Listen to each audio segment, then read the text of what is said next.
அஸ்ஸலாமு அலைக்கும் வரஹ்மத்துல்லாஹி வபரகாத்து. அல்ஹம்துலில்லா வஸ்ஸலாத்து வஸ்ஸலாமு அலா ரசூலில்லா முஹம்மது பின் அப்துல்லா அம்மா பஅத்.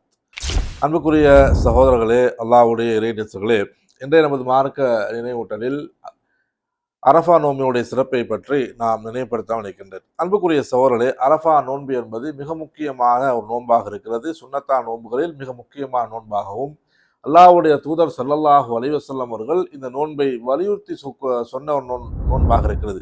நோன்பை குறித்து நபிகள் பெருமானார் ஸல்லல்லாஹு அலைஹி வஸல்லம் சொல்லுகிறார்கள், சியாமு யோமி அரஃபா யுகஃபிரு ஸனத்தல்லதி யுகஃபிரு ஸனத்தல் மாதியா வல் பாக்கியா.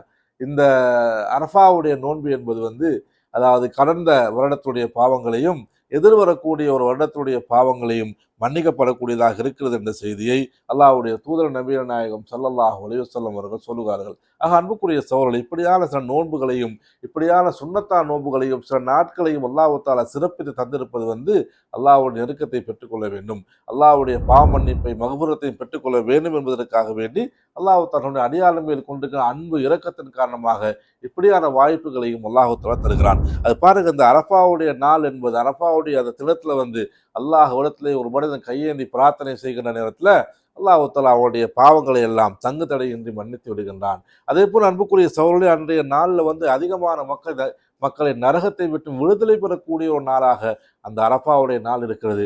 அதையும் தாண்டி நபிகள் பெருமானார் ஸல்லல்லாஹு அலைஹி வஸல்லம் அவர்கள் இந்த அரஃபா தினத்தில் ஏற்பட்ட மிக முக்கியமான சிறப்பு என்னன்னு பார்த்தீங்கன்னா, இஸ்லாமிய மார்க்கத்தை ஒரு சிலராது பூர்ணப்படுத்திய ஒரு நாளாகவும் அந்த நாள் இருக்கிறது என்பதனையும் நாம் இஸ்லாமிய அந்த வரலாற்றின் ஊடாக அறியக்கூடியதாக இருக்கிறது. ஆகவே அன்புக்குரிய சகோதரர்களே, இந்த 2 வருடங்களுடைய பாவங்கள் மன்னிக்கப்படக்கூடிய நோன்பை நாம எதிர்வரக்கூடிய அந்த அரஃபா தினத்தை நோன்பை நோற்று அல்லாஹ்வுடைய அன்பையும் இரக்கத்தையும் பெற்றுக்கொள்வதோடு பாவ மன்னிப்பையும் பெற்று அல்லாஹ்வுடைய சுவர்க்கத்தை அடைந்து கொள்வோம் என்று கூறி நிறைவு செய்கிறேன். வாஹிரு தஅவானா அனில் ஹம்துலில்லாஹி ரப்பில் ஆலமீன். வஸ்ஸலாமு அலைக்கும் வரஹ்மத்துல்லாஹி வபரகாத்துஹு.